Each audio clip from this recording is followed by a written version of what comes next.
Kisah Indonesia Pagi, saya masih bersama anggota Komisi 1 DPR Pak Bobi Rizaldi dan juga ada Prof. Hikmahanto Juwana, pakar hukum internasional yang bersama kami melalui daring.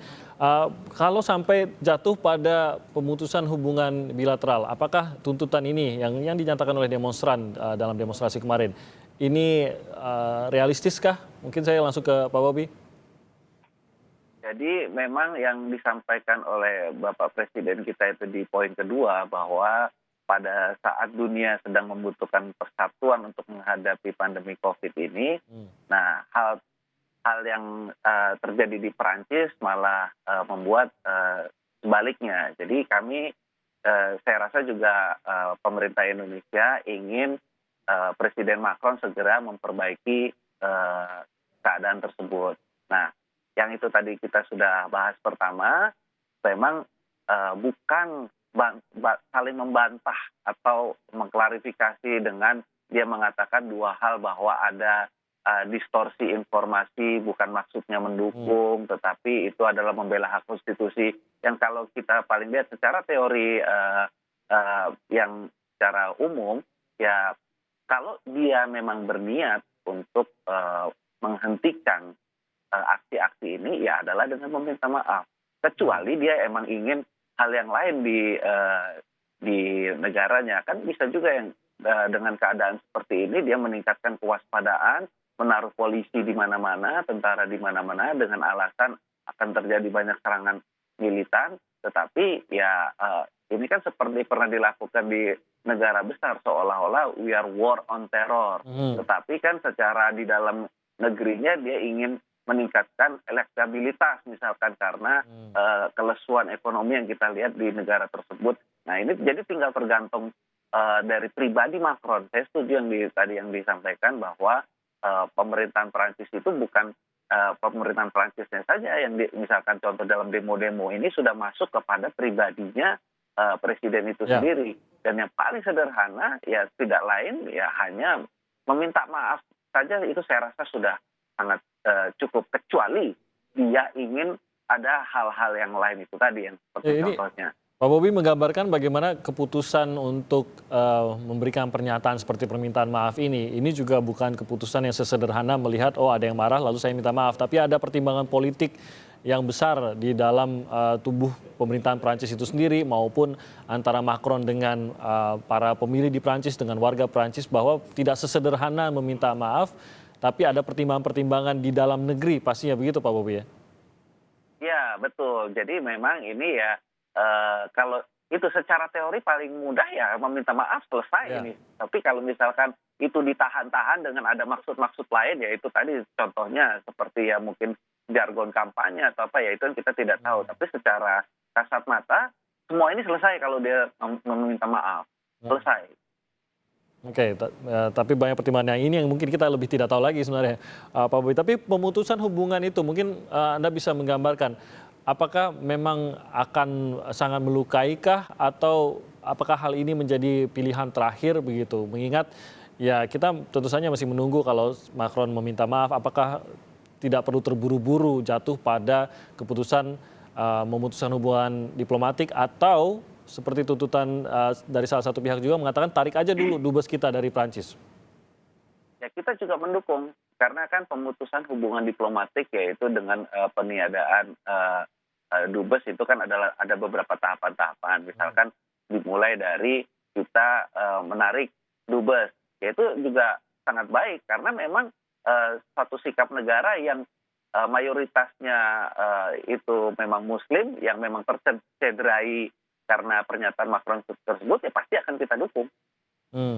Oke, tapi ini untuk sikap menarik dubes apakah resmi, saya nggak tahu apakah ini dari pendapat Anda pribadi saja atau resmi dari Komisi 1 atau mungkin fraksi? Oh ini kan pendapatnya Mas Timothy tadi nanya, kalau kiranya begitu bagaimana ya? Bukan dari pendapat saya loh. Bukan, maksud saya kalau Pak Bobi tadi menyatakan bahwa Pak Bobi tadi menyatakan bahwa ini hal yang baik. Menurut Anda baik ini maksud saya apakah ada pernyataan dari Komisi 1 kah untuk mendorong ke sana kah? Tidak ada. Itu kan pertanyaan dari tadi Mas Timothy. Jadi kalau ada pengandaian seperti itu, kalau memang hal tersebut yang diambil posisinya oleh pemerintah sebagai negara yang mayoritasnya Muslim, ya pasti kami akan dukung. Oke, baik. Prof. Dari posisi Anda, sebaiknya apa yang bisa dilakukan? Seperti tadi kan ada beberapa opsi, ada tuntutan untuk memutus hubungan diplomatik, tapi juga sudah ada yang mengatakan untuk menarik dubes kita di sana. Apa yang akan ditanggung oleh Indonesia kalau kedua hal ini yang mungkin terjadi, Prof? Pertama, kalau saya melihat masalah ini bukan masalah antara Indonesia dengan Perancis, bukan Oke. masalah bilateral dua negara. Bahwa apa yang disampaikan oleh Presiden Macron ini sebenarnya menyakiti umat Islam di seluruh dunia, tentunya terutama sekali bagi negara-negara yang berpenduduk Islam. Nah, ini yang kemudian menjadi masalah. Kalau misalnya melakukan proses, katakanlah sampai pemutusan hubungan diplomatik, walaupun itu ada tahapan-tahapannya seperti Pak Bobi sampaikan, ya. Pertama adalah memanggil dubes kita. Tapi kalau misalnya memanggil dubes kita, lalu nggak ada respon dari pemerintah Prancis, nggak ada minta maaf, kan malu juga kita. Kok kayaknya seolah-olah ya cuman gitu aja gitu kan. Bahkan kalau misalnya mau setelah dipanggil dubes kita memperkecil misi diplomatik kita di Prancis. Itu juga salah satu upaya begitu ya. Sampai kemudian pemutusan hubungan antar negara. Tapi kan kita tidak punya masalah sebenarnya secara bilateral antara Indonesia dengan Perancis.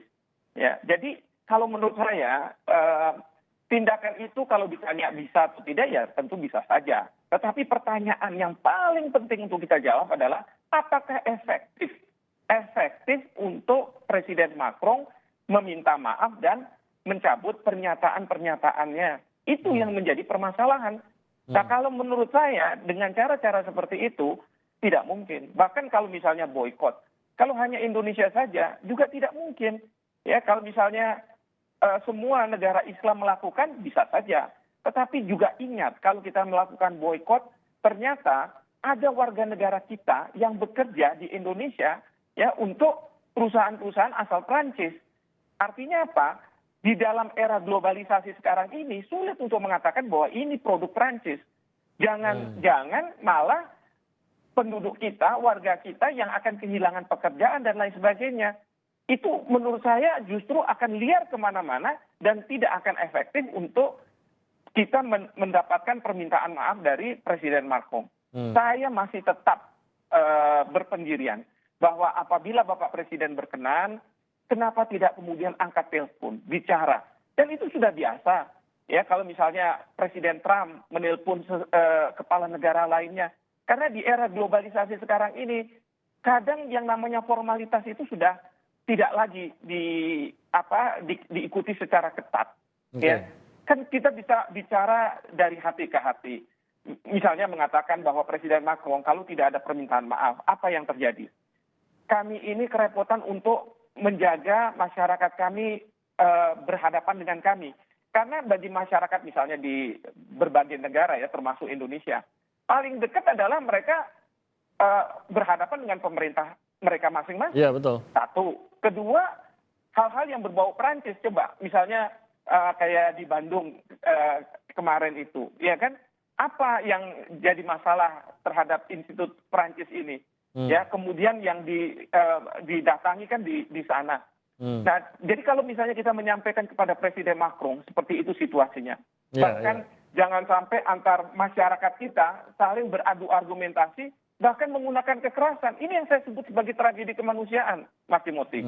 Ya, seandainya Bapak Presiden mencoba berikhtiar, namanya juga berikhtiar, nggak ada salahnya. Kalau misalnya Presiden Macron tidak mau menerima dan lain sebagainya, tidak masalah. Ya kan? Tetapi kita sebagai sahabat baik, Presiden sebagai sahabat baik dengan Presiden Macron, apalagi usianya lebih muda, kenapa tidak melakukan hal tersebut? Saya mohon teman-teman di Kementerian Luar Negeri, perwakilan kita di Prancis, upayakan hal ini, upayakan membuka komunikasi. Ini yang saya sebut sebagai backdoor diplomacy. Backdoor diplomacy ini bisa menyelesaikan masalah. Ya, tidak harus diplomasi yang sifatnya formal dan lain sebagainya itu. Oke, mungkinkah itu terbuka dari hubungan antar parlemen juga, Pak Bobi? Ya, itu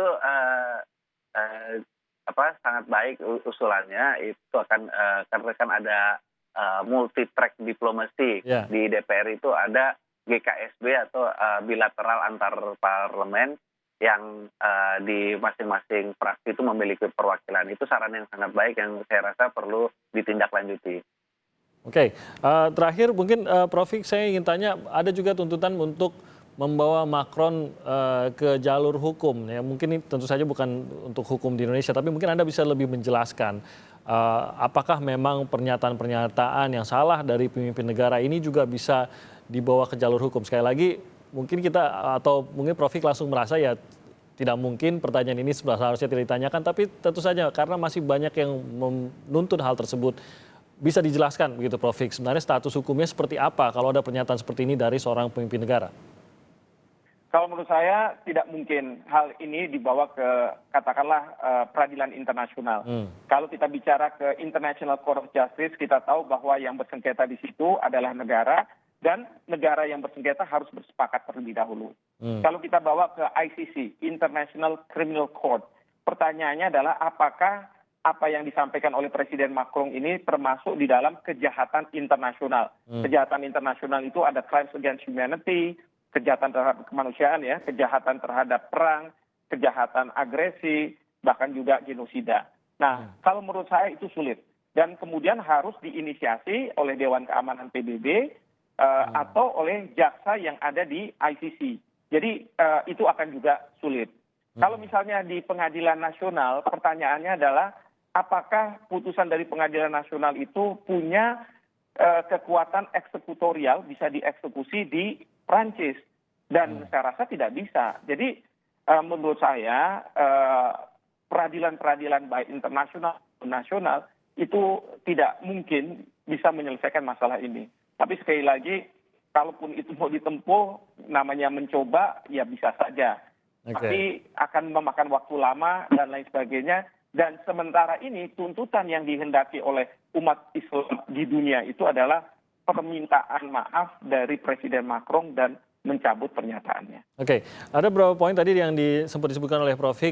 Pak Bobi, bahwa yang ingin kita hindari adalah bagaimana agar pernyataan ini tidak berlarut-larut dan akhirnya menimbulkan keresahan yang terus-menerus di tengah masyarakat umat muslim di seluruh dunia, termasuk juga di Indonesia, yang akan berujung pada hal-hal yang tidak kita inginkan. Nah, bagaimana agar bisa meredam juga, satu, sambil menunggu mungkin permintaan maaf yang kita belum tahu entah kapan akan datang dari Presiden Prancis, Pak Bobi, tapi di sisi lain juga meredam agar jangan sampai aksi-aksi ini sampai ke arah negatif juga di dalam negeri, di Indonesia. Apa yang harus dilakukan, siapa yang harus terlibat untuk meredamnya, Pak Bobi? Ya, jadi memang kejadian ini kan memacu mobilisasi dan juga memprovokasi aksi-aksi kekerasan di masyarakat. Dan bagaimana kita tahu istilahnya obatnya itu, yaitu bagaimana Presiden Macron ini bisa memberikan pernyataan minta maaf. Nah, yang bisa dilakukan selain yang tadi soft diplomacy, ini mungkin kita juga perlu mempengaruhi yang pihak-pihak di sekelilingnya Presiden Macron, termasuk juga antar interparlemen, atau kita juga memiliki namanya GKSB Prancis, itu supaya intinya soft diplomacy itu bukan hanya dilakukan G2G, juga bisa juga antar parlemen dan juga yang bisa kita upayakan antar tokoh-tokoh di dalam negeri Prancis, yang intinya bagaimana bisa menggerakkan atau mendorong Presiden Macron memberikan permintaan maaf. Karena memang ujungnya semua adalah mencoba memobilisasi hal tersebut agar Presiden Macron memberikan pernyataan yang nantinya pernyataan tersebut kita lihat itu satu-satunya cara untuk bisa meredam provokasi atau mobilisasi yang bisa berpotensi negatif di masyarakat dan luas di seluruh dunia. Jadi saya rasa soft diplomasi itu perlu kita upayakan dengan berbagai stakeholder. Oke, tapi tentu saja ini memakan waktu pastinya ya, dan ini yang harus kita pahami bahwa tidak semuanya bisa terjadi dalam waktu yang singkat seperti yang diinginkan banyak pihak.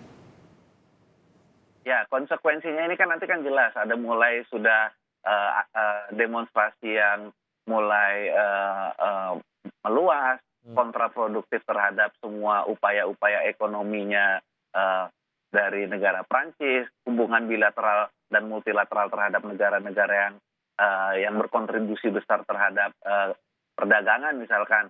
Nah ini nanti kan dia juga pasti akan memperhitungkan potensi-potensi tersebut yang nantinya akan menjadi kontraproduktif sendiri terhadap perekonomian di Prancis. Apalagi mereka sudah kena sama-sama kita ini ada pandemi COVID, ada lagi tambah lain ujung seperti ini. Jadi itu nanti ada beberapa konsekuensi logis yang bisa dipertimbangkan dari efek tidak diberikannya pernyataan permintaan maaf ini. Oke, saya tambah satu lagi untuk Prof. Hik, sederhana saja mungkin dengan pemahaman yang sederhana yang dimiliki oleh masyarakat mengenai PBB, mungkin saja akan muncul pertanyaan apakah tidakkah PBB bisa mendesak seorang Presiden Macron untuk meminta maaf, mengingat ini adalah perkumpulan dari seluruh negara-negara di dunia dan melihat reaksi dari seluruh dunia, maka tampaknya wajar saja kalau mereka akan bisa meminta Macron untuk minta maaf. Peran PBB di sini, apakah ada?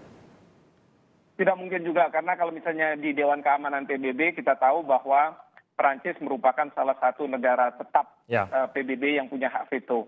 Jadi apapun resolusi yang akan dimunculkan itu bisa saja diveto oleh Perancis. Yang kedua, kalau misalnya Majelis Umum PBB untuk mengumpulkan sejumlah negara lalu kemudian membuat resolusi juga tidak mudah. Ya, kalau menurut saya opsi yang paling baik sekali lagi adalah dan paling mudah adalah melakukan itu tadi, telepon, lalu kemudian menyampaikan seperti tadi Pak Bobi katakan, ini konsekuensi-konsekuensi yang Perancis akan terima, ini konsekuensi-konsekuensi bagi kami negara yang harus menghadapi permasalahan ini. Dan saya cukup salut dengan Bapak Presiden, karena kalau Bapak Presiden tidak kemarin memberikan pernyataan, bukannya tidak mungkin bahwa masyarakat itu akan seolah-olah berhadapan dengan pemerintah kita sendiri. Ya, ini yang harusnya disampaikan oleh Presiden Macron, sehingga Presiden Macron itu bisa memahami ya bahwa bersikukuh terhadap ketentuan dalam konstitusinya di dalam negeri itu tidak akan berdampak baik secara luar negeri. Seperti itu. Baik, Prof. Hikmanto, terima kasih banyak atas waktunya dan juga sudah berbagi dengan kami mengenai pandangan Anda terkait masalah ini. Pak Bobi juga dari Komisi 1, terima kasih banyak atas waktunya. Selamat kembali bertugas juga untuk Prof. Hik dan juga Pak Bobi. Terima kasih.